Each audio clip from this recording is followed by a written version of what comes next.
이경민 배신증권 투자전략팀장님 그리고 김민수 레몬리서치 대표님 나와주셨습니다. 안녕하세요. 네, 안녕하십니까. 네, 오늘 이경민 팀장님 자료는요. 저희 인포맥스 라이브 게시판에 올라와 있으니까요. 같이 봐주시면 좋을 것 같고요. 일단 7월 FOMC 의사록이 공개가 됐어요. 어떻게 보셨나요?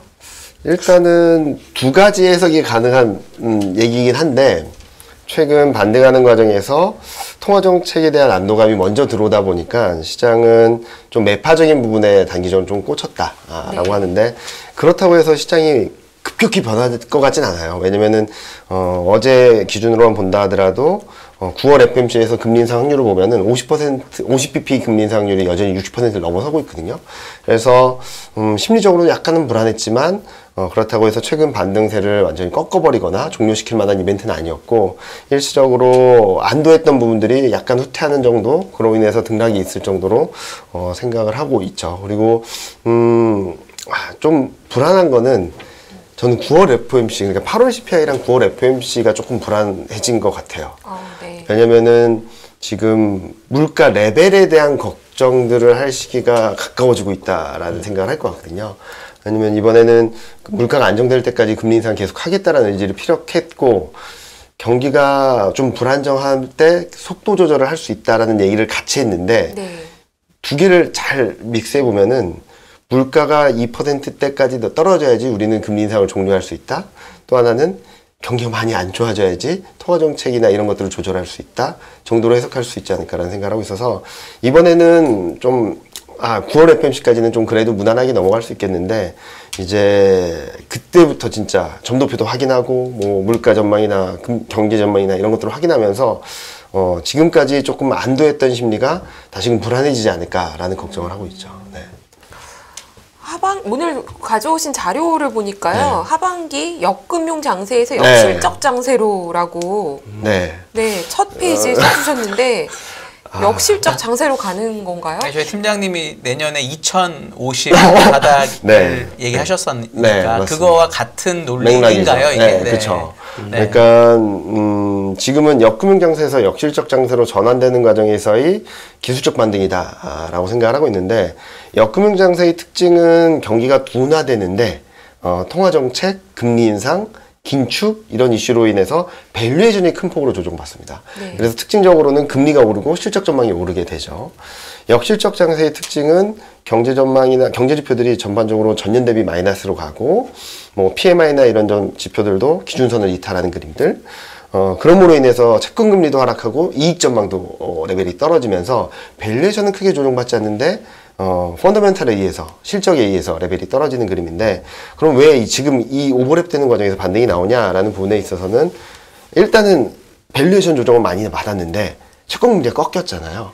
그러면서 싸네? 라는 생각으로 또 반등을 하는데, 다행히 2분기 실적 시즌이 예상보다 좀 괜찮았던 것 같아요. 그래서 이런 것들이 매칭이 되면서 7, 8, 좀 길게 본다면 9월 초중반까지 반등을 할 수 있는 여력이 만들어졌다라고 생각을 하고 있고, 다음 사이클에 맞을 수 있는 것은 저는 3분기 실적 시즌 조금 걱정을 하고 있거든요. 10월 말 11월 초 말씀하시는 거죠? 9월 중순부터 이제는 미리 얘기가 나오니까 프리어닝 시즌 들어가면서 이익에 대한 눈높이, 최근 보면은 원자재 가격들도 많이 빠졌고 운임지수도 많이 빠졌고, 환율 효과는 1,300원을 지켜야지 2분기랑 비슷한 수준이고, 그렇게 본다면 3분기 실적부터는 조금 걱정이 더 커지지 않을까. 2분기까지는 잘 무난하게 지나왔는데 2분기까지 실적을 좋게 만들었던 변수들이 약해진다. 그리고 매년 반복됐던 1분기 서프라이즈, 2분기 예상상의 3분기 플랫, 4분기 쇼크, 이 패턴이 이번에는 좀 더 밑으로 볼 수밖에 없는 환경을 만들어주지 않을까라는 생각을 하고 있습니다. 대표님, 저저번 주에 저희 815가 고점일 거다라는 막 했었잖아요. 그때 다른 분하고 815가 지나고 지금 며칠이 됐는데 생각보다는 되게 장이 잘 버텨요. 오늘도 물론 삼성전자가 왜 이렇게 많이 오르는지 모르겠지만 전자가 막 버텨주면서 장이 매우 양호하게 끝났다고 저는 보는데, 오늘 시장 감상평 좀 부탁드리겠습니다. 815가 지난주인가요? 이번 주 월요일입니다. 이번 주 월요일. 왜 하나도 기억이 안 나죠? 새하얗죠? 지나면 다 잊어버려요? 근데 뭐 단기 전망이야 뭐 약간 뭐 살짝 그럼요. 조정 들어오면서 움직이는 건 한데 네. 저는 오늘 들으러 왔습니다. 엄청 모드입니다 지금 팀장님 딱 일단 비주얼이 되시니까 비주얼 담당하시고 이 옥석 말씀이라도 많이 하셔야죠. 비주얼 담당 말씀하셔야죠. 아 그러면 화면 여기 잡아주세요. 제발. 네. 그 피디님 벌써 오시네요. 네. 근데 단기적으로 오늘 삼성전자가 네. 이게 좀 제일 중요한 것 같아요. 네. 삼성전자 오늘 이제 시작일까요? 마지막 소외됐던 거 이제 시작으로 이제 쏩니까? 그래도 반도체 보고서 쓰셨어요. 아닙니다. 근데 위원님이. 저희 대표님은 원래 삼성전자를 좋게 말씀하신 걸 제가 기억이 안 나요. 지난 오래 했는데 왠지 답이 회광 반조라고 주장하실 것 같기도 합니다. 반주하자고. 하시죠, 예, 하시죠. 네. 아까 대기실에서 얘기했는데 네. 반주는 우리 팀장님이 그 보드카 얘기를 하셔가지고 네. 떼기긴 합니다만 그 중요한 거는 네. 오늘 보니까 역시나 그래요. 이제 삼성전자가 뭔가 변화를 딱 한 1, 2% 올라가게 되면 오늘 시장이 같이 올라갔었어야죠. 근데 삼성전자 빼곤 다 침체. 근데 오늘 마이너스 거의 30포인트 갔다가 네. 8포인트로 끝났거든요. 그 정도면은 그래도 되게 그냥 뭐랄까 그냥 모양으로는 되게 이상하다. 그냥 미국이 어제 나서 1% 넘게 빠졌는데 저희는 그 전에 되게 빠졌죠. 힘이 일단 잊고 일단 과거를 잊었다 치고 오늘만 그런 느낌이 있을 수도 있지 않을까요? 왠지. 근데 네, 그러니까 제가 느끼는 네네네. 그 상황은 네. 또 이렇게 되다 보니까 그동안 버티던 자동차를 확 빼버려요.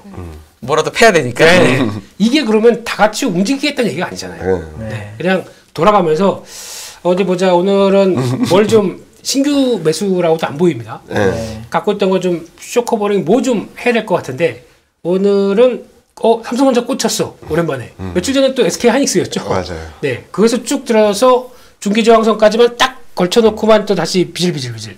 오늘도 딱 삼성전자 자리가 그 자리입니다. 네. 똑같이 그 중기 저항선 들어가서 거기 딱 자리. 이게 내일도 외국인들 매수자 들어오면서 돌파해서 막 쭉쭉쭉 갈까요? 아직 모르겠습니다. 내일은 차라리. 오늘 그리고 IT 종목 중에서도 네. 삼성 SDI인가 네. 뭐 삼성 뭐가 하나 좋았어요. 전 그래도 보면서 왜 삼성만 사는 걸까? IT SDI 이제 2차 전지냐 IT냐는 뭐 아리까리한데 어쨌든 그냥 범 IT라고 치면은 네. 그거만 사고 하이닉스 패고 나머지 다 패더라고요. 네. 그래서 또 어떻게 봐야 되나? 요즘 바이오주 막 다 팹니다 또. 네. 바이오는 요즘 막 뭐 그동안 올랐으니까 미국이 많이 빠져요. 바이오는 미국이 이미 많이 빠져가지고 며칠 동안 그것도 있습니다. 그러니까 아까 팀장님 말씀하셨듯이 이게 좀 자신의 찬 시장이고 네, 한국 그렇죠. 시장 싸다. 네. 그랬으면은 동반적으로 이거 사놓은 거 그다음에 멈춰야죠. 나머지 가서 또 올라가야죠. 이렇게 보강 플러스 알파 입장 쪽으로 가줘야 시장에 도움이 될 텐데 지금 아닙니다. 다 묶어놓고 얘 하나 올리면 얘 또 올리고 예. 이렇게 나오는 게 이게 정상적인 시장을 올리려는 의도가 보이겠느냐. 네. 제가 드리고 싶은 얘기가 그겁니다. 네. 그래서 그래서 별로 의견이 2주 전이나 지난주나 별 변화는 없으시네요. 여전히. 그냥 이런 때는 네. 지수가 안 밀린다. 네. 그럼 저희가 할 수 있는 게 뭡니까? 항상 이게 좋은 종목 이거 하신 거. 네. 네. 그거밖에 살아야 돼요 지금. 네. 매매를 통해서 조금이나마 상반기 때 그 어려웠던 과정들을 조금이나 보강해놨다가 다시 이렇게 좀 채워놓고 네. 그다음에 혹시 모를지 2050 네. 50 이거 공식적으로 얘기하신 거라서 네. 말씀드리고 네. 리포트 괜찮습니다. 내신 거기 네. 때문에 네. 얘기했습니다. 네. 저는 이 부분에 대해서 상당히 격하게 공감했던 게 2050. 가능성이 있거든요. 네. 그 여기서 또 정도에 마이너스 20%네요. 2050이면 만약에 그렇다면. 그렇죠. 근데 무섭다. 그때 무섭다. 한국만 네. 그럴 수도 있어요. 한국에 대한 취약함이 네. 그런 생각도 들어가지고 네. 근데 지금은 그걸 생각할 때는 아닌 것 같고 네. 그 생각하게 네. 되면 매우 못합니다. 네. 일단은 그래도 뭔가 돌아가면서 시장 받쳐주고 오늘도 시장이 밑에서 쭉 올라오는 모습이 나오다 보니까 네. 섹터는 또 오늘도 난리였습니다. 뭐 네. 또 방산부터 우주항공부터 또 에너지 피팅 밸브 뭐 이런 것들 다 쭉쭉쭉 움직이는 거 보면 지난주 얘기한 태조 이방원은 아직도 살아있는 의외로 오래 가네요. 이건 뭐 원래 하루 이틀 가신다고 요즘에 테마디 그러더니 요거 때문에 의외로 좀 오래 좀 세워주세요. 그래도 조선의 기틀을 좀 세워주십시오. 네, 의외로 오래 가네요. 네. 네. 그나마 그래도 거기 이게 올해가 어느 정도 얼마큼이 올해일까요, 팀장님? 네? 그래도 좀 더 가겠죠? 저는 8월 말 9월 초까지는 지수는 좀 버텨주거나 아니면 네. 좀 더 위로 갈 수 있다라고 생각을 하는데요. 네. 2650선 정도. 네. 근데 말씀하셨던 대로 국내 수급을 보면은 그냥 이제 저점이야. 네. 올라가자. 그게 아니라 네. 외국인 투자자들도 좀 올라왔다 싶으면 팔고 좀 싼 거 뭐 있나 찾아보고 또 올라왔다 싶으면 팔고 좀 밀린 거 뭐 있나 찾아보고 계속 네. 이 패턴인 것 네. 같아요. 그래서 8월, 7월 뭐 주간 단위로 보면 샀던 거 팔고 팔던 거 사고 계속 이 패턴만 하고 있거든요. 네. 그래서 외국인 수급이 지금 7월 4일 이후로 거의 5조 가까이 들어오긴 했는데 네. 시장을 산 것처럼 보이지만 정작 제대로 시장을 끌어간 업종이 없는 네. 전형적인 기술적 반등, 순환 매장세가 반복되고 있다라고 생각하고 있어서 저는 좀 반등 여지는 열어놓고 있지만 코스피가 2,600을 넘어서는 시점부터는 오히려 조금 조심하자 네. 쪽으로 말씀을 드리고 있죠. 네. 지금 그럼 만약에 네. 그런 의견이시라면 저희 개인 투자자분들이 조금 매매를 자주 해도 좋은 시기인 건가요? 예를 들어 뭐 이거를 인버스를 갖고 하든 아니면 레버리지를 갖고 하든 아니면 뭐 삼성전자를 갖고 하든 뭐 어떤 식으로 좀 그러니까 개별 종목을 잘 모르더라도 네. 시장의 흐름만 가지고도 충분히 매매를 해서 뭔가 수익을 추구할 수 있는 시장인 거냐 아니면 저희 대표님 말씀대로 꼭 종목을 어떻게 봐야 되는 거냐에 대해서는 어떻게 조언해 주시겠어요? 지금 딱 상황이. 지금 대형주로는 뭐 답이 안 나오는 것 같은데요. 그러니까 그냥 지수만 이렇게 왔다 갔다라도 한다고 하니까 그거라도 혹시 먹을 수 있는 거라도 하면 지수 종목으로 너무 힘드니까. 근데 그 룸이 얼마나 그렇게 크게 크죠. 삼성전자 같은 경우도 기업 후 기다려서 뭐 6만 원대 밑에 또 밀렸을 때 아유 또 사야지 10% 그래도 10% 너무 적나요? 너무 힘들잖아요. 너무 적나요? 네. 너무 차라리 그러려느니 아까 말씀하셨듯이 태조 이방원이건 지금 보면 시장에 섹터들이 뚜렷이 살아있는데 이 섹터 안에서 움직이는 게 또 여기서도 신기한 게 일단 그나마 섹터가 살아있다고 보는 거는 뭐 태조 이방원 안에서 뭐가 하나 움직입니다. 뭐 태양광이 움직였습니다.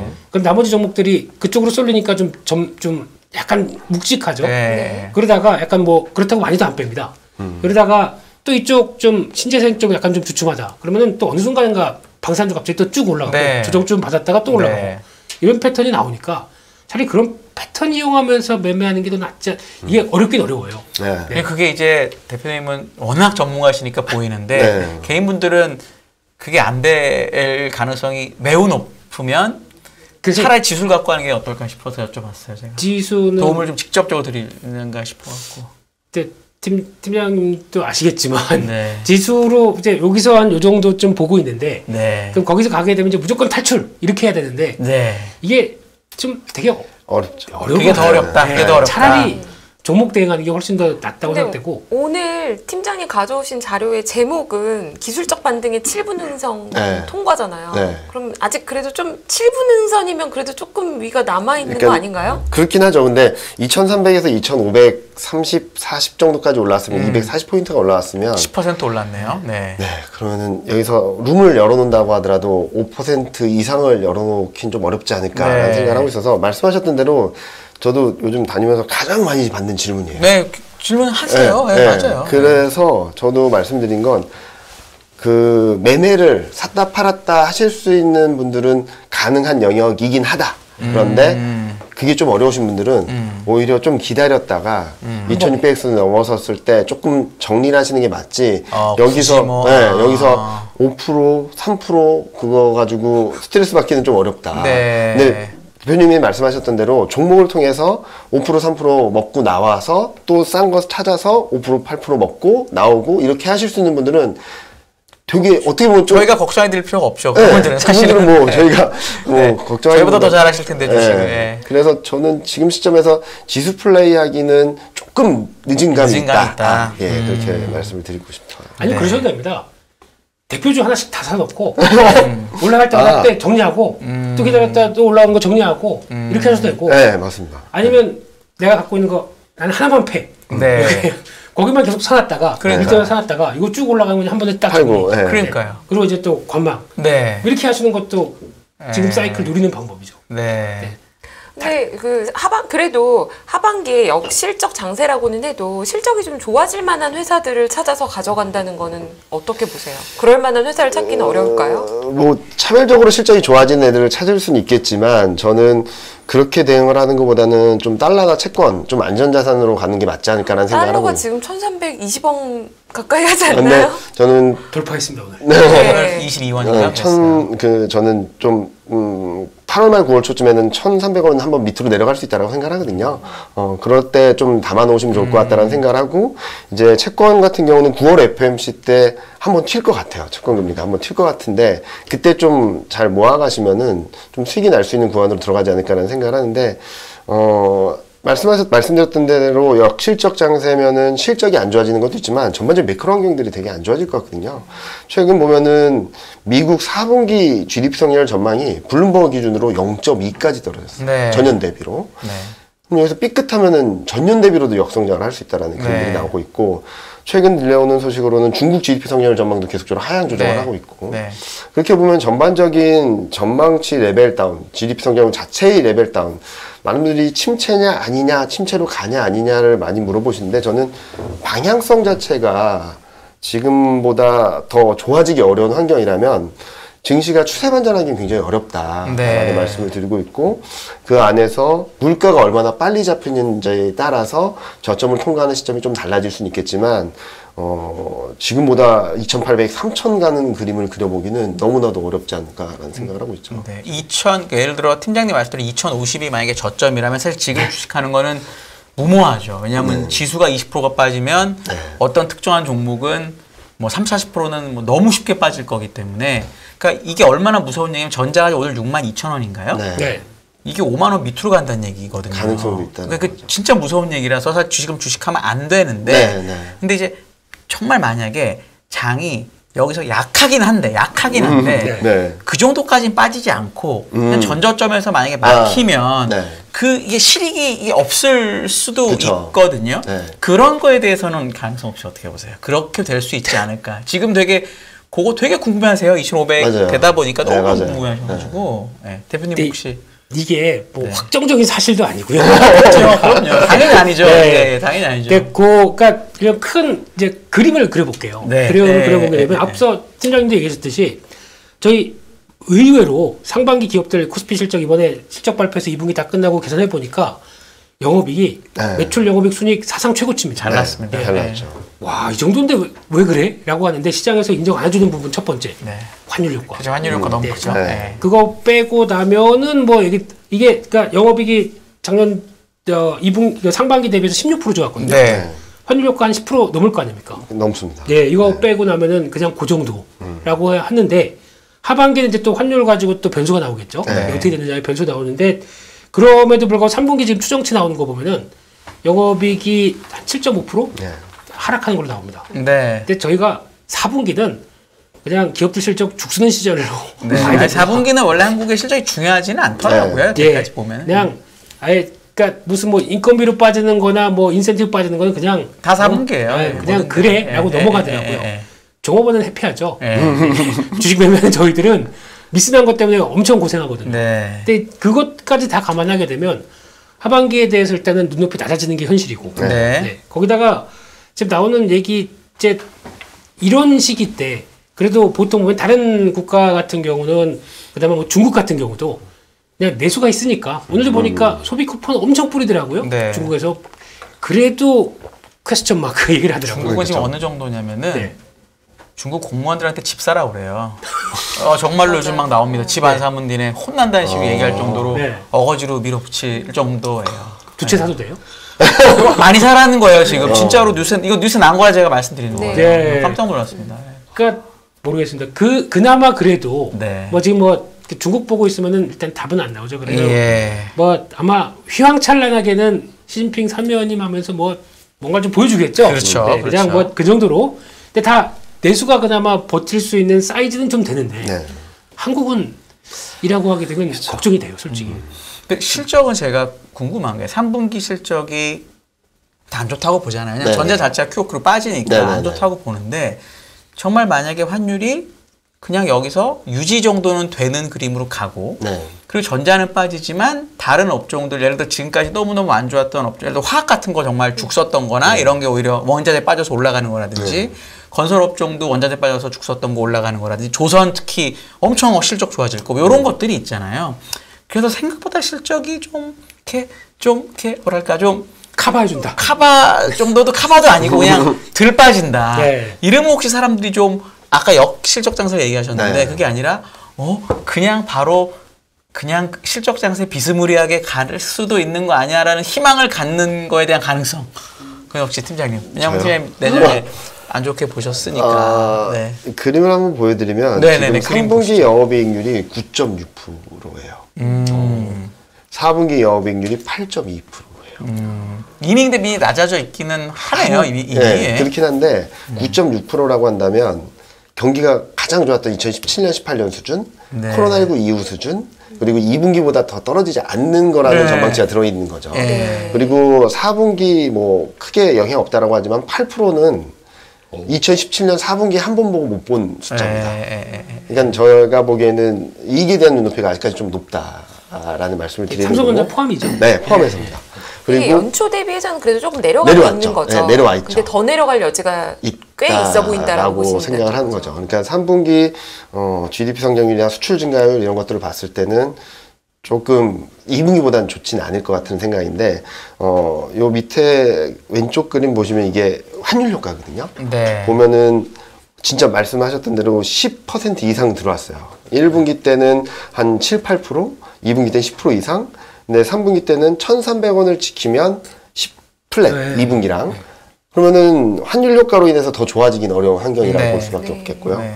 그리고 말씀하셨던 대로 뭐 금속이나 곡물 이런 거 다 떨어져 가지고 말씀하셨던 대로 스프레드를 가지고 하는 네. 산업들은 좀 괜찮을 수 있는데 이쪽의 이익 비중이 얼마나 크냐는 거죠. 근데 지금은 이익 비중이 작은데 이익을 많이 내면 확 커지지 않을까요? 그렇죠. 그렇긴 한데 네, 지금 요만하니까 너무 못 내서 이익을. 근데 그러면 그 섹터를 사면 됩니다. 해답은. 네. 좋아 보면 그 선방할 거거든요. 네. 그게 해답이겠죠. 네. 그래서 저는 이런 그림들이 3분기 때 조금 가시화되면은 내년 전망에 대한 걱정들이 또 들어올 수밖에 없겠죠. 그래서 최근 이익 전망 흐름들을 보면은 22년 이익 전망도 보다 23년 이익 전망이 더 많이 빠지고 있어요. 최근 삼성전자를 비롯해서 반도체, IT, 인터넷 뭐 이런 애들.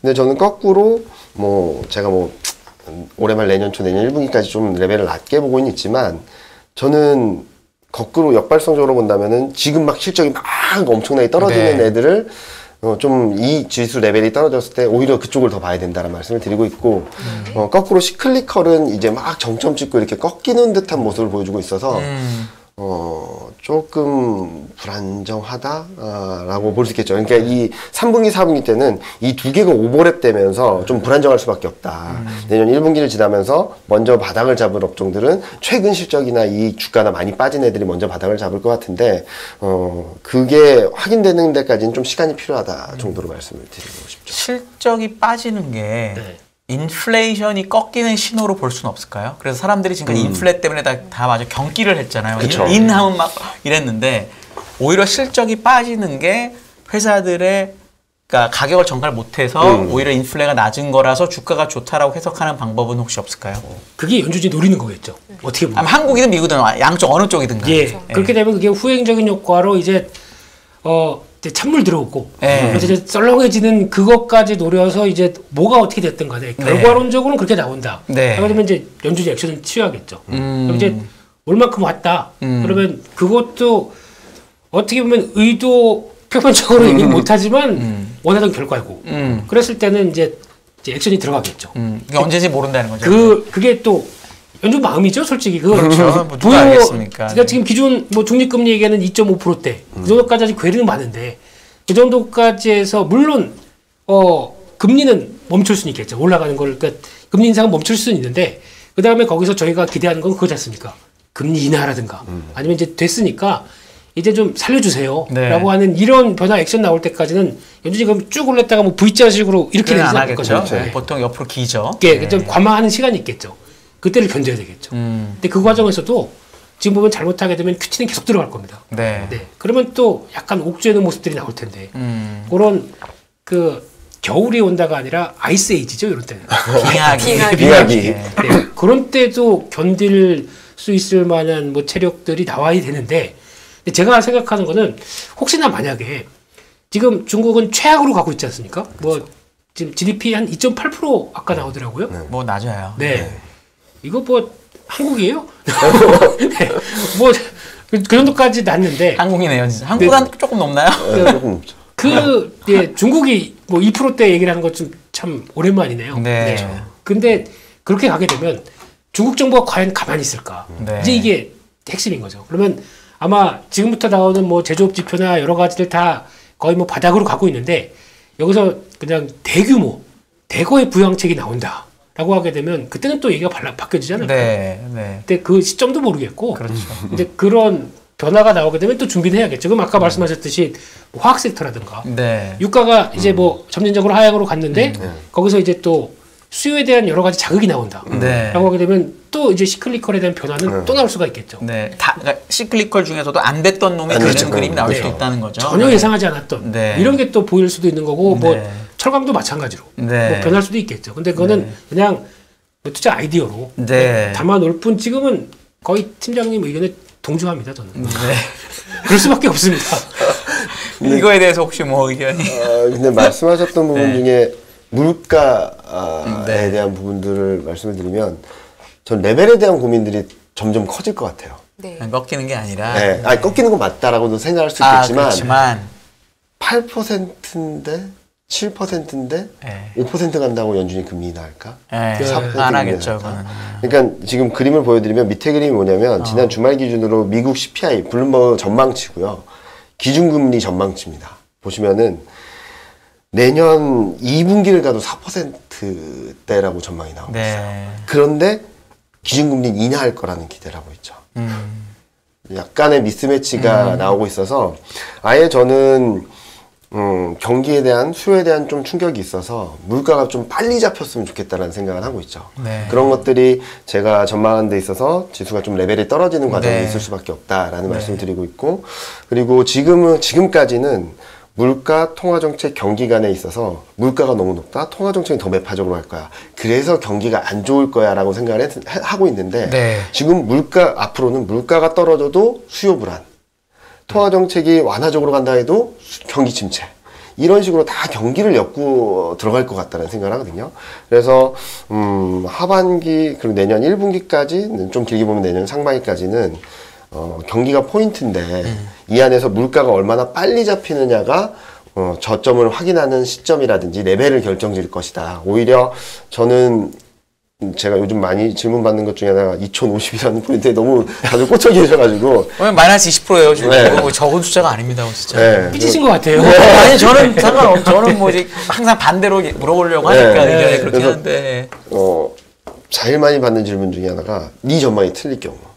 2300에서 이중바닥 확인하고 올라갈 경우가 뭐라고 생각하냐 라고 물어보시는 부분들은 전 물가가 아예 빨리 잡히는, 수요 불안이나 수요 충격이 한 번에 팍 들어와서 물가가 올해 말 내년 초든 3% 밑으로 3%대까지만 가준다면 생각보다 금리 인하에 대한 기대감들이 현실화될 수 있는 시점이 좀 빨라질 수 있다라는 부분들로 인해서 바닥은 빨리 잡힐 수 있다고 생각을 하거든요. 근데 아직까지 컨센서스나 저희 하우스뷰나 이런 것들을 봤을 때는 내년 초 가서 5% 갈 수 있을까라는 걱정을 아직까지 많이 하는 것 같아요. 근데 다행히도 최근 곡물 가격도 좀 많이 떨어져 있고 주택 가격도 좀 많이 떨어지고 있고 유가는 지금 $90 밑으로 가고 있고, 그래서 저는 올해 말에 올지는 잘 모르겠지만 내년 1, 4분기나 상반기 중에는 생각보다 물가가 좀 떨어질 가능성이 있지 않을까라는 생각을 하고 있어서 저는 그때쯤 바닥을 잡을 수 있다고 보는 거죠. 요즘 나오는 데이터 보면은 지금 체크해야 될 게 유럽 쪽 같아요. 유럽 보니까 이제 북미 쪽의 천연가스도 $9가 이제 넘어가거든요. 그래서 유럽 쪽에도 이게 그러니까 에너지 가격들이 흔들리다 보니까 뭐 전기요금 폭등한 건 마찬가지고 영국이 CPI 7월 달이 10%가 넘어갑니다. 두 자리 숫자 나와요. 이게 이렇게 나왔었을 때가 물론 미국은 그건 너무 사정이고 할 수 없는 게 이게 LNG 가격에 이제 선순환되는 흐름 보게 되면 그렇다고 미국도 안 쓰는 건 아니지 않습니까? 그렇게 되면은 부담이 아직 가시화 안 돼 있거든요. 그럼 이렇게 됐었을 때 그럼 이제 이거 지금은 여름 끝 무렵이에요. 가을 지나고 겨울 가야 됩니다. 그럼 이때는 아마 LNG 지금 뭐 비축해 놓는다고 하더라도 지금 목표치 한 60%밖에 못했다고 하더라고요. 유럽 같은 경우도. 이거 쓰기 시작하는데 혹시나 또 기후가 혹독하게 한번 들어온다. 혹시 핀란드 가보셨습니까? 핀란드 못 가봤습니다. 네. 가고 싶다고요. 거기 못 가봤어요. 스웨덴까지 가봤습니다. 거기까지는 가보셨네요. 스웨덴 춥습니다. 거기도. 춥죠. 썩 그리고 춥습니다. 예, 밤이 그냥 낮이더라고요. 네. 네. 이런 나라에서 날씨는 되게 추운데 이거 가지고 버틸 수 있을까라고 하게 되면은 거기서 나올 수 있는 또 이제 계속 그러니까 이제 경쟁이 돼 버리겠죠. 네. 그러면 이제 우리나라 같은 경우도 좀 그나마 아유 뭐 계속 장기 계약 해놨기 때문에 괜찮아 그런데 만약에 유럽에서 더 준다고 해서 파기시키고 글로 가면 어떻게 합니까? 그렇죠. 네. 네. 이런 현상까지 나오게 되면 물가에 대해서 너무 일단은 제가 보기에는 너무 안일하게 생각하면 안 될 것 같아요. 이제 유가 말고 다른 지금 대체로 그나마 친환경에 가까운 에너지 쪽이 이런 이 모양인데 네. 이렇게 되면은 아마 에너지발다운 여러 가지 충격들은 계속 또 나올 수밖에 없기 때문에 이거 네. 계속 또 체크해야 될 것 같고 그냥 거기서 투자 아이디어도 삼아서 그런 쪽 해야 되는 게 맞지 않느냐. 에너지 가격이 오르거나 또는 네. 그거를 대행해서 할 수 있는 신재생 같은 거거나 그렇죠. 뭐 이런 쪽으로 생각을 하시는 거죠. 그러니까 결국은 상반기에 재림 정도가 더 맞다. 이렇게 강화할 수도 있죠. 상반기 섹터에 강화든지 하여튼 상반기가 다시 온다. 네, 뭐 그거는 쉽게 안 밀릴 수가 있겠죠. 지금 네. 이런 상황이 오게 되면. 그럼 지금은 당연히 사야 될 거는 우리나라에서는 쉽게 보면 정유 같은 게 또 다시 뭐 가는 거고 뭐 이렇게 되겠네요. 일단 정유주는 정제 마진 악화됐다. 그때 사는 겁니다. 지금 악화 많이 됐다고 지금 주가가 이렇게 지금 사는 거죠. 네, 샀다가 그렇고 정제 마진 돌아가기 시작한다 그러면 그때 팔면 됩니다. 제가 궁금한 게 아까 우리 팀장님이 인터넷 얘기하셔가지고 그저께 텐센트가 실적을 발표를 했어요. 처음으로 YOY로 매출이 줄었다라고 하더라고요. 맞습니다. 실적도 안 좋고 뭐라고 그랬는지 제가 직접 한 거는 저희 담당 중담당자가 쓴 걸 보니까 비용을 되게 많이 통제하겠다라는 얘기를 했대요. 그래서 사람도 많이 내보내고 그런다고. 근데 그 얘기를 사실 미국 회사들은 올해 상반기부터 했거든요. 맞아요. 한국 회사들도 하고 있는데 이번 분기 실적에는 아직 비용 통제한 게 전혀 안 보였어요. 네. 혹시 우리나라 기업들이 하반기가 되고 내년이 돼서 비용 얘기하신 대로 뭐 미리 어닝이 맞았는데 의외로 매출은 예를 들어 안 나온다고 치죠 계속. 근데 어떻게 비용을 잘 쫙가지고 실적이 예상보다 잘 나오거나 이러게 되면은 인터넷 주식이 될까요? 아니면 이건 매출 있는 게 아니고 비용을 줄인 거기 때문에 이건 의미가 없어. 예를 들어 아까 얘기한 환율 효과처럼 어떤 쪽으로 시장이 반응을 할 것 같으세요? 만약에 그런 일이 벌어지면 인터넷 얘기하셔가지고 제가 생각이 딱 나갖고 텐센트가 네이버 카카오죠 저희는. 저희 네이버 카카오 뭐 게임주 뭐 이런 거 다 퉁이죠 뭐 다 똑같은 거죠 뭐 그냥. 예. 저는 그렇게 되면은 바닥을 잡을 만한 이유는 된다. 네. 이건 아니고. 그것까지 보여주기 위해서 매출이 좀 붙어줘야 되지 않을까. 아니고. 왜냐면은 지금까지 이익이 안 나와도 매출이 좋으니까 간다 했던. 이거는 한 작년쯤 얘기 아니에요? 그러니까 그렇게 해왔는데 이제 와서 매출은 안 나와도 이익이 괜찮으니까 간다라기보다는 다행이다라고 하면서 바닥을 잡아갈 수 있는 더 빠지지 않는 이유는 될 수 있겠지만 당장 추세적으로 움직이기는 좀 어렵지 않을까라는 생각을 하고 있고 실질적으로는 매출이 조금씩 올라오주는 그림을 보여줘야지. 저는 인터넷을 되게 장기적으로는 되게 좋게 보고 있거든요. 네. 근데 지금 문제는 코로나를 지나면서 앞으로 성장은 이 정도 기울기야 라고 생각했던 산업이 아니야 이렇게 갈 수 있어 라고 하면서 주가가 이렇게 폭등을 했던 거죠. 그렇죠. 그러다가 잠깐만 이렇게 될 것 같은데 이렇게 떨어지는 미리 거죠. 이만큼 올랐었으면 더 낫게 하겠죠. 이게 떨어진 상황이라서 저는 이 기울기가 더 이상 안 떨어진다라고 하면 바닥을 잡을 것 같다는 생각을 하고 있고요. 이게 다시금 약간이라도 올라가는 그림을 보여줘야지 그때부터 추세적인 반전을 할 수 있다라고 생각을 하는데 뭐 여러 가지 사업들은 하고 있고 수익이 날 수 있는 구조들은 굉장히 많다라고 생각을 하는데 그게 언제쯤 들어올지에 대해서는 좀 고민이 있는 것 같아요. 예를 들어서 뭐 쇼핑이라든지 이런 것들에 대해서 돈을 수익성을 보일 수 있는 산업들은 되게 많다라고 하더라고요. 저도 얘기를 하다 보면은. 그런데 이게 언제 얼마 잡힐 거다라는 게 아직 그거에 대해서 아직까지 퀘스천 마크고 게임주 같은 경우는 저는 조금 불안정하게 보고 있어요. 네. 산업 자체의 성장성이 좀 많이 낮아져 있는 상황이고 네. 신작 게임이 나오느냐 안 나오느냐에 따라서도 옛날 같으면 신작 게임이 나와서 좀만 괜찮다 하면 막 날아가는 그림이었는데 이제는 신작 게임이 나올 거예요 하면 반등했다가 나온다면 다시 빠지는 그런 패턴이 나오고 있어서 업황이나 산업 사이클에 있어서는 좀 게임주는 인터넷보다는 조금 더 밑으로 놓고 봐야 되지 않을까라는 생각을 하고 있습니다. 네. 근데 오늘 팀장님 갖고 오신 자료를 보면은 그래도 그 역실적 장세가 바닥은 언젠가 오는 거고 네, 그 이후에 그쵸. 다시 또 회복하는 그림도 있으세요? 금융 장세가 다시 오는 시점은 언제로 보시는 제가 건가요? 그걸 준비했는지 한번 볼게요. 오늘 자료 첫 페이지에 그림 보니까요. 네, 맞아요. 네, 금융 장세가 온다. 제가 이 그림을 보여드리면 네. 될 것 같아요. 이 그림이 뭐냐면은 제가 원래는 3월, 4월까지만 해도 시장을 하반기는 괜찮을 거다라는 생각을 네. 했었어요. 그러다가 하반기 전망을 하면서 저희 이코노미스트랑 열띤 토론 끝에 열심히 하셨다. 네, 한 2주, 3주 동안 거의 처음 한 주 동안 거의 이렇게 논쟁만 했거든요. 넌 너무 나쁘게 보고 있어. 그 친구는 저한테 팀장님이 너무 좋게만 보고 있어요. 맨날 일주일 동안 계속 그 얘기만 하다가 풀으셨죠? 네, 네. 풀었습니다. 예, 아주 예. 잘 지내고 있습니다. 예. 이제 그 친구가 한 얘기가 지금 우크라이나 사태, 중국 제로 코로나 정책이 언제 끝날지도 모르는데 이걸 끝난다는 가정을 하면 안 될 것 같다. 네. 그리고 또 하나는 이게 조금만 더 길어지게 된다면 그냥 스쳐 지나가는 바람이나 뭐 소나기라고 생각을 했던 게 완전히 먹구름, 안개가 돼버려서 우리 시야를 가려버린다. 그러면은 그런데 연준은 그것 때문에 가속 페달을 밟을 수밖에 없다. 그렇죠. 그러면은 교통사고가 안 나기를 바라기보다는 잘 피해가더라도 경미한 충돌 사고만이라도 나도 감사한 상황이 아니냐.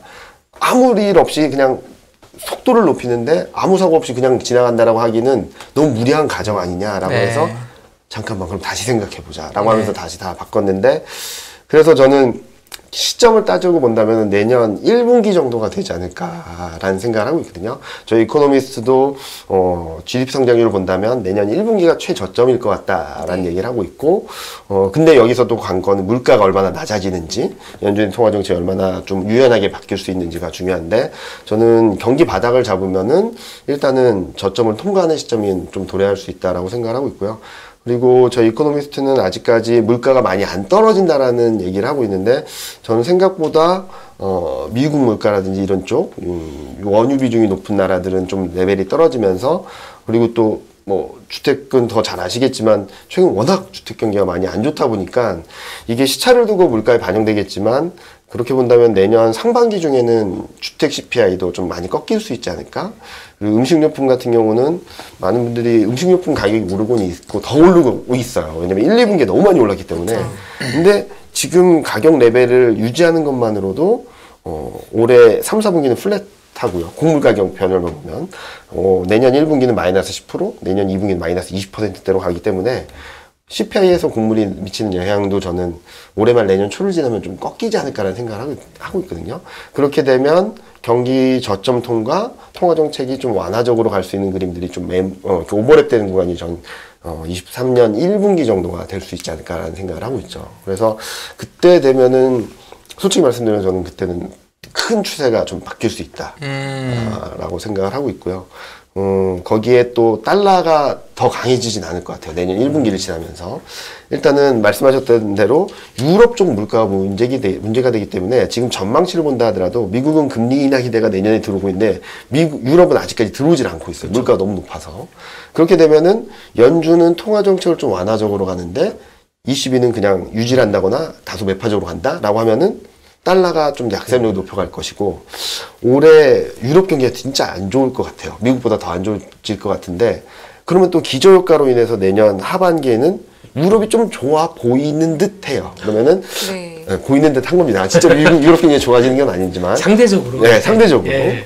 그렇게 되면은 통화 정책의 격차는 미국하고 유럽이 좁혀지고 경제 성장률에 있어서도 유럽이 좋은 듯 보여지면은 달러는 좀 약해지면서 통화정책, 경기, 달러 요 세 가지가 좀 맞물리는 구간이 내년 하반기부터 본격적으로 들어오지 않을까라는 생각을 하고 있어서 저는 뭐 아직까지 디테일한 그림들을 자료를 통해서 말씀드리지는 않고 있는데 내년 상반기를 지나면서 큰 추세 반전이 나오고 그렇게 되면 23년, 24년 지나면서 많은 분들이 생각했던 것보다 더 높은 레벨로 갈 수 있지 않을까라는 예상을 하고 있죠. 그래서 저는 지금 작년부터 계속적으로 베어리시한 전망만 드리고 있어서 되게 죄송하기도 하고 좀 어렵기도 한데 저는 솔직히 말씀드리면은 2020년 4월 7일 날 자료를 썼거든요. 저는 바이콜 자료를 썼거든요.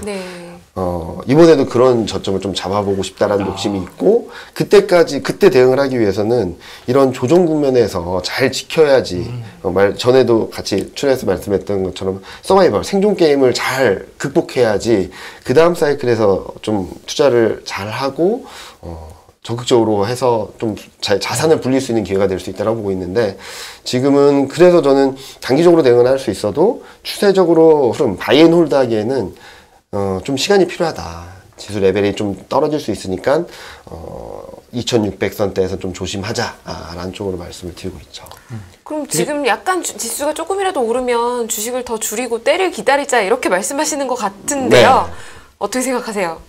뭐 저야 매번 각도기 지점장님 나올 때도 그런 얘기 드리고 뭐 약간 그러지 않습니까? 근데 팀장님은 되게 사이클을 좀 짧게 보시네요. 그러니까 내년도 급변하면서 혹시 이게 사이클이 보통 저희가 얘기하는 게, 뭐, 2, 3년 단위가 아니라 이제 분기 단위 쪽으로 생각을 하시는 것 같아서. 네네. 예. 왜냐하면 내년에 저도 대표님 말씀하고 저도 똑같은 질문을 드리면 사실 올해 이런 복잡한 일들 때문에 내년에 경기가 더 나빠질 것이다. 그러면 내년 장도 더 나쁜 거 아니야? 라는 의견도 시장에 네. 꽤 많잖아요. 네. 그런데 올해 지수 전망치는 굉장히 낮게 제시하시는데 올해 내년 초 전망치. 내년 초까지? 네. 네. 근데 내년에는 또 좋아진다라는 뷰를 제시하시니까요. 네. 좀 헷갈리는데요.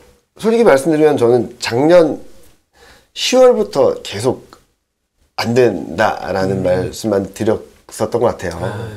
작년 10월에 3,050일 때 팔아야 된다, 2,600 간다라고 말씀드렸었고, 요번에는 제가 생각했던 것보다 레벨이 많이 떨어지긴 했지만 반등이 있다 하더라도 좀 조심하자라는 말씀을 계속적으로 드리고 있는데, 그러니까 2021년 6월 달에 솔직히 고점을 찍은 거잖아요. 그러면 그렇게 보면은 좀 러프하게 본다면은 거의 2년 가까이 조정을 받는 거거든요. 그쵸. 그래서 저는 뭐 경기 침체가 온다 안 온다라는 것보다도 경기 저점이 어딜까, 만약에 1분기든 2분기든 저점이 나오게 된다면 그보다는 한 분기 정도 앞서서 지수가 바닥을 잡을 거고, 경기가 진짜로 안 좋아지는 국면을 봤을 때 통화정책에 대한 부분들이 들어올 수 있는 여력이 있다라고 본다면, 거기에 또 물가가 계속적으로 영향을 미치겠지만, 그렇게 본다면 저는 나빠지면 나빠질수록 좋아지는 시점이 앞당겨질 수 있다라는 말씀을 많이 드리고 있죠. 그래서 내년을 그냥 러프하게 말씀드릴 때 궁죽변 변죽통이란 말을 많이 드려요. 네.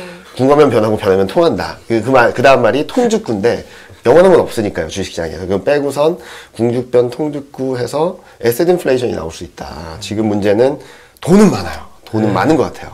근데 금리 인상, 긴축 이런 것들로 엄청난 유동성 호수에 물꼬를 이렇게 다 막아놓은 것 같은 느낌이 들거든요. 거기서 경기가 조금만 나아지고 물꼬를 조금만 열어줘도 자산시장으로 이동할 수 있는 여력들이 아직까지 남아있지 않을까라는 생각을 해서 되게 좋은 기회가 내년 상반기 중에는 올 수 있지 않을까라는 전망을 합니다. 저점을 말씀하시는 거죠? 네, 저점을 말씀드립니다.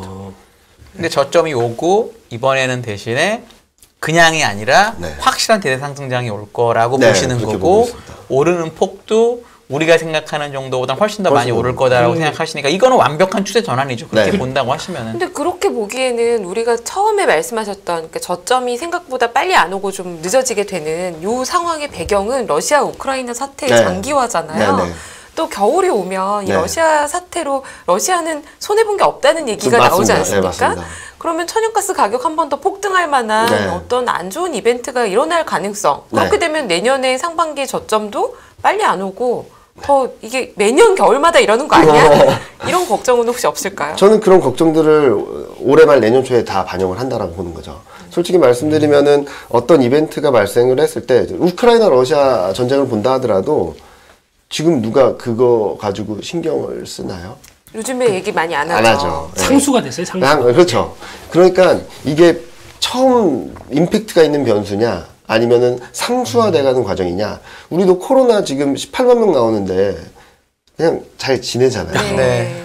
2020년으로 돌아가면 몇백 명만 나도 세상이 난리 날 것처럼. 한 명 나오면 건물을 그쵸. 폐쇄했죠. 폐쇄해버렸죠. 네.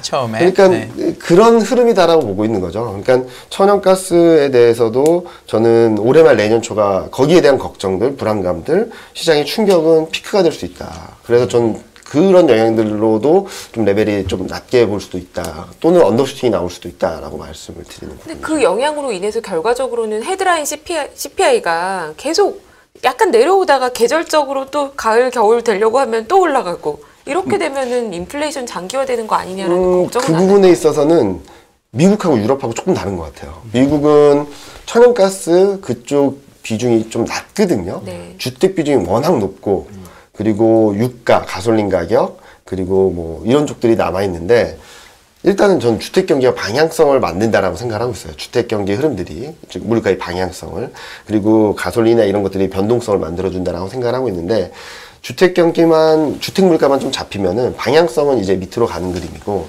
유가라든지 그런 것들에 의해서 등락은 있겠는데 방향성이 잡히게 되면은 저는 물가에 대한 부분들은 좀 어느 정도 내려놓을 수 있는 시점이 도래해야 하지 않을까라는 생각을 하는 거고 천연가스는 저도 좀 걱정을 하고 있죠. 근데 문제는 천연가스가 너무 많이 올라서 에너지 가격에 대한 부담들이 커져서 그게 저는 그걸 좀 더 걱정을 하고 있어요. 물가에 대한 부분들보다는 진짜로 생산이나 경기나 이런 쪽에 충격을 주지 않을까.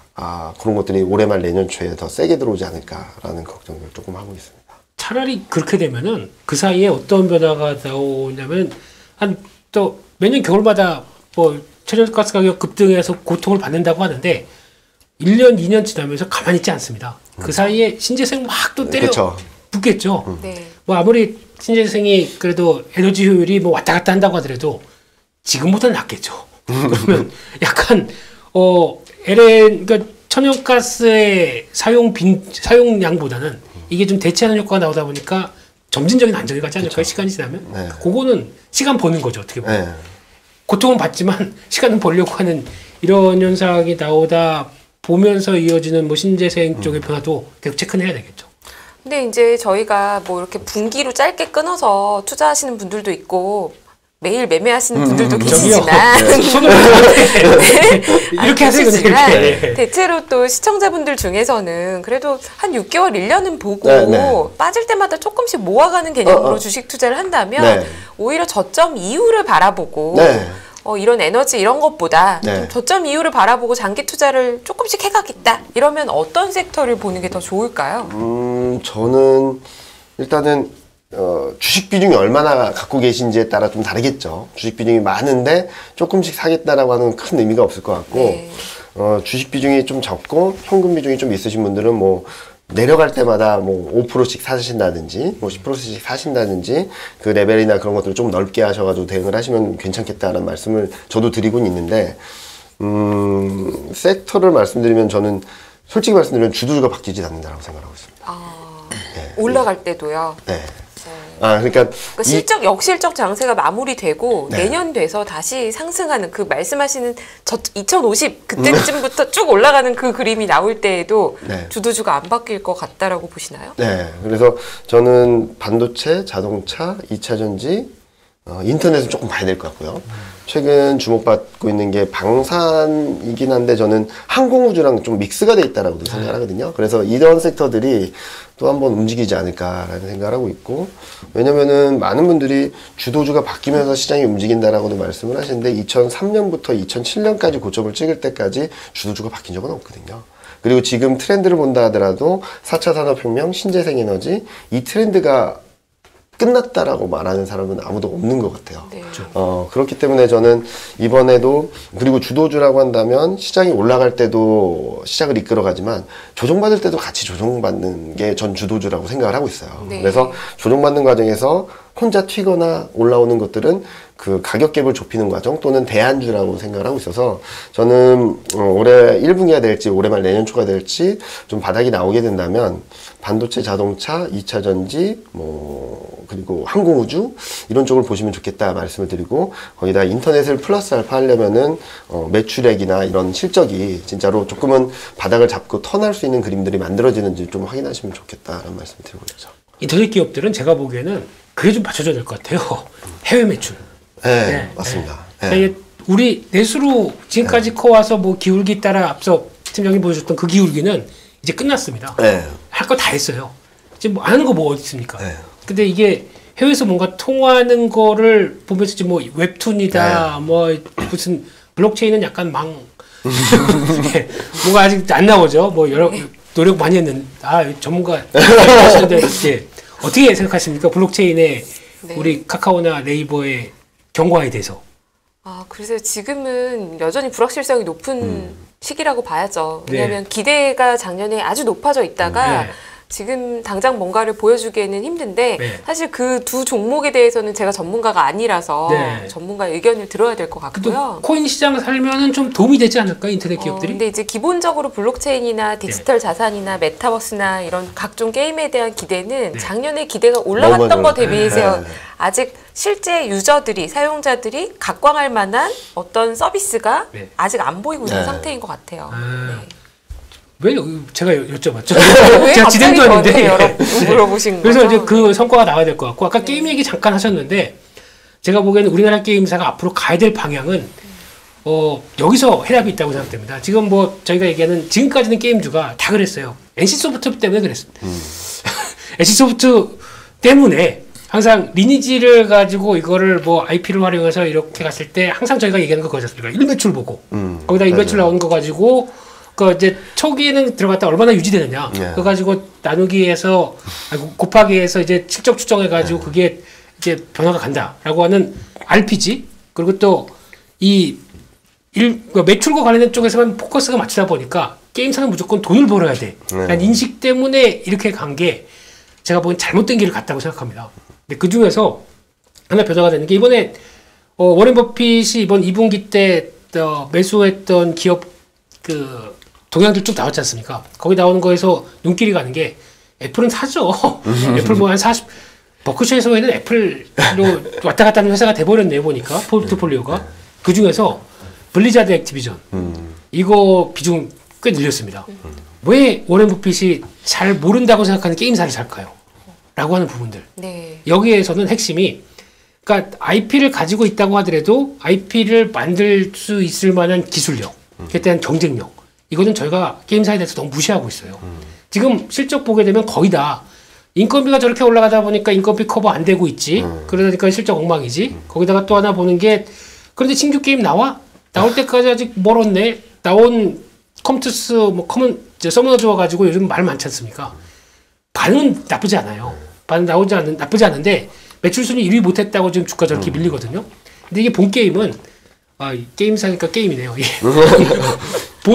게임사의 본 게임은 게임사의 본 게임은 해외죠. 해외 쪽에서 풀었을 때 이게 성과를 얼마만큼 되느냐 이것도 일단 체크해야 될 것 같긴 한데 중요한 거는 게임 개발 능력이라든가 갖고 있는 그러니까 내 게임을 개발할 때 보게 되면은 그러니까 캐릭터가 움직이고 주변 환경과 믹스가 돼서 같이 움직일 때 보면은 보통 엔진이라는 걸 많이 쓰거든요.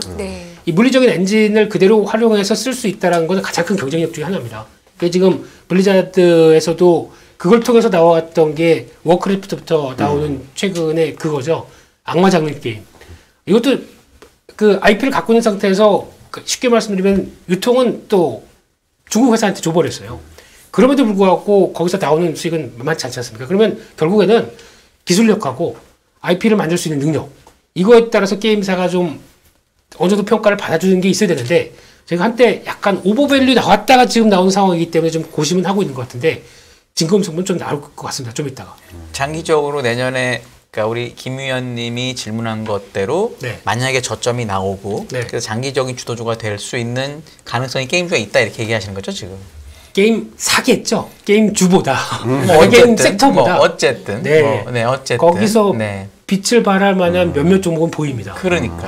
그렇게 하고 얘기하신 거죠. 그러니까 이게 의외로 지금까지 너무 오랫동안 좀 쭈그러져 있었는데 만약에 우리 팀장님 말씀대로 대세 상승 이 정도면 대세 상승이죠. 그게 나온다고 하면 주도주로서의 역할을 게임주가 할 수 있다 이렇게 얘기하신 거죠 지금? 그때는 할 게 더 많죠. 근데 지금 이 질문에 대한 답으로 그렇게 얘기하신 거 아닌가요? 저는 회사를 보고 얘기를 드린 거고. 어쨌든 그래도. 가능합니다. 가능하다. 근데 내년에 그렇게 대세 상승장이 나오려면, 그러니까 그게 열려 있다라고 생각하면 2050까지 갈 이유도 딱히 또 좀 없는 게 아닐까요? 왜냐하면 좋아지는 그림이 나올 거라고 기대하면 또 주식시장 기대 안 하시잖아요. 안 하니까 일단은 내려갔다가 천천히 올라가자. 제가 그런 말씀을 잘 안 드리는 이유 중에 하나도 뭐 개별 세미나나 뭐 개인적으로 말씀을 드릴 때는 말씀을 드리긴 하는데 대부분 아예 안 될 거다라는 생각을 하시죠. 굉장히 많이 하시고 코스피가 레벨이 떨어지면 떨어질수록 거기에 대한 기대감은 더 약해질 수밖에 없겠죠. 그래서 저는 그런 역발상적인 관점에서 좀 긍정적인 변화, 더 나빠짐으로 인해서 긍정적인 변화들이 나올 수 있는 시기가 2023년 하반기부터는 좀 더 가시화되지 않을까라는 생각을 하고 있어서 기저효과만으로도 움직이는 모습들을 보여줄 수 있다고 생각하거든요.